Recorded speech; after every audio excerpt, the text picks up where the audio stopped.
Kita buka dengan informasi pertama.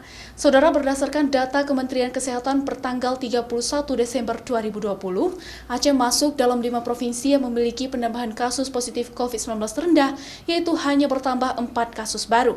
Pemerintah Aceh terus mengajak warga untuk selalu menerapkan protokol kesehatan dimanapun berada untuk menekan angka penambahan kasus positif COVID-19.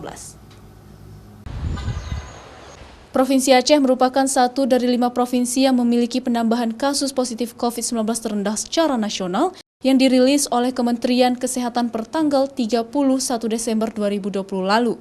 Selain Aceh yang hanya bertambah 4 kasus baru, ada 4 provinsi dengan kasus terendah lainnya seperti Maluku Utara yang penambahannya sebanyak 11 kasus, Kalimantan Barat 25 kasus, Nusa Tenggara Timur 26 kasus, Sulawesi Barat dan Kepulauan Riau masing-masing sebanyak 27 kasus positif COVID-19. Penambahan kasus ini bisa berubah setiap harinya. Namun pemerintah Aceh terus mengajak warga untuk disiplin menerapkan protokol kesehatan pencegahan penyebaran COVID-19 dimanapun mereka berada.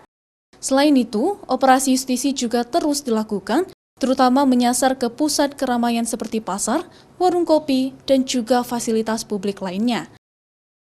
Ya, itu data harian per 31 Desember 2020. Jadi akhir tahun 2020, angka konfirmasi positif COVID-19 di Aceh bertambah sebanyak 4 kasus.